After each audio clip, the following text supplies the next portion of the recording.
5 principes pour se muscler, s'amincir et perdre du poids. La musculation est extrêmement importante pour votre programme d'entraînement global. Lorsqu'elle est effectuée correctement, la musculation peut vous aider à perdre de la graisse, à augmenter votre métabolisme pour brûler plus de calories, à accroître votre force et votre tonus musculaire, à augmenter votre densité osseuse et à améliorer votre apparence générale. Mesdames, si vous voulez avoir l'air tonique et forte, vous devez aussi commencer à soulever des poids. En effet, cela semble être difficile et éprouvant pour certaines. C'est pour cela que nous allons dans cette vidéo partager 5 principes pour se muscler, s'amincir et perdre du poids. Numéro 1. La technique. Il est extrêmement important d'avoir une bonne technique lorsque vous faites de l'exercice, car c'est la seule façon d'obtenir de meilleurs résultats, de cibler le bon muscle et d'éviter de vous blesser. À moins que vous n'ayez déjà subi une blessure, vous devez toujours effectuer une gamme complète de mouvements dans un exercice afin de recruter l'ensemble du muscle ciblé.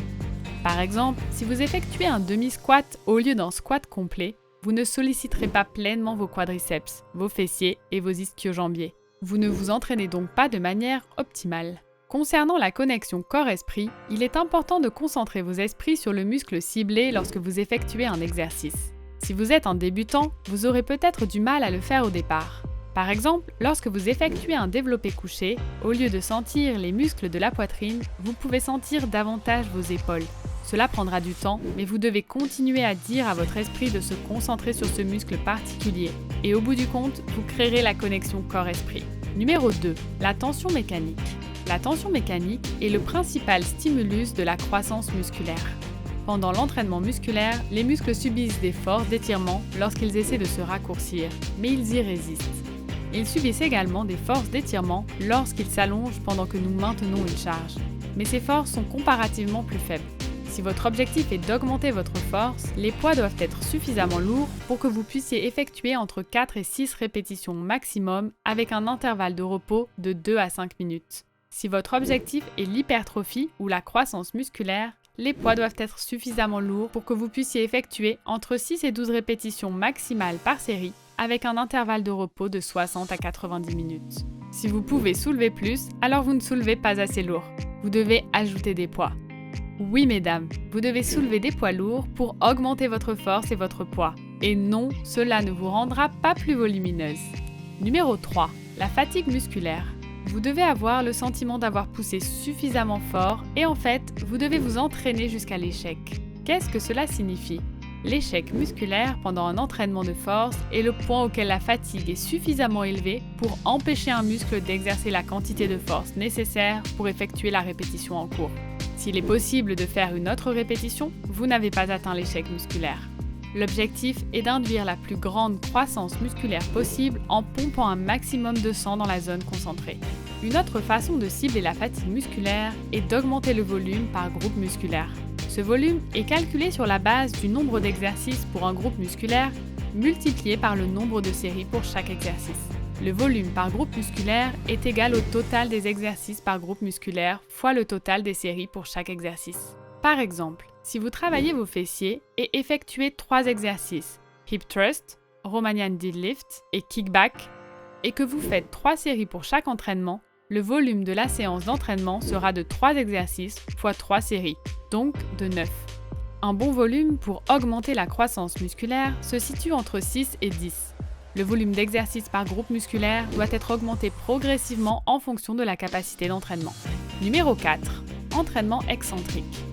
Un mouvement excentrique est la partie descendante d'un mouvement. Il s'agit du moment où le muscle travaille en s'allongeant. Par exemple, lorsque vous vous abaissez dans un squat ou lorsque vous abaissez vos bras dans un curl de biceps, le soulèvement ou la poussée du poids est concentrique. L'entraînement excentrique est beaucoup plus exigeant pour les muscles, donc beaucoup plus dur que l'entraînement concentrique. L'entraînement excentrique favorise une plus grande détérioration des muscles, une plus grande stimulation et la croissance musculaire. En règle générale, pour un entraînement excentrique, il faut 4 à 5 secondes pour abaisser le poids. Par exemple, il faut 4 secondes pour abaisser le poids lors d'un squat, pour abaisser la barre jusqu'à la poitrine ou pour abaisser les haltères lors d'une presse à épaules. Numéro 5. La récupération. Il est sûr que vous avez déjà rencontré des personnes qui passent de longues heures à la salle de sport chaque jour. Passer plus d'heures en salle n'est pas synonyme de résultats rapides, car vos muscles ont besoin de récupérer pour se développer et s'entraîner de manière optimale. La récupération peut inclure des étirements juste après une séance de musculation. Pendant une séance de musculation, les muscles que vous utilisez se contractent, ce qui les rend plus tendus. Ne pas étirer vos muscles peut entraîner une diminution de l'amplitude des mouvements et de la souplesse, ce qui peut également entraîner des blessures à long terme. Des étirements réguliers permettent d'augmenter la circulation et de maintenir la souplesse afin que vous puissiez continuer à vous entraîner de manière optimale. La récupération consiste également à alimenter votre corps avec une quantité suffisante d'aliments de haute qualité. Peu importe l'intensité de l'entraînement ou le poids des charges que vous soulevez, si votre alimentation n'est pas bonne, vos efforts lors de l'entraînement seront gaspillés.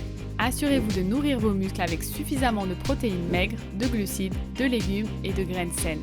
Vous devrez également prévoir des jours de repos pour éviter le surentraînement. Vérifiez régulièrement votre état de santé et posez-vous les questions suivantes. Quel est votre niveau d'énergie?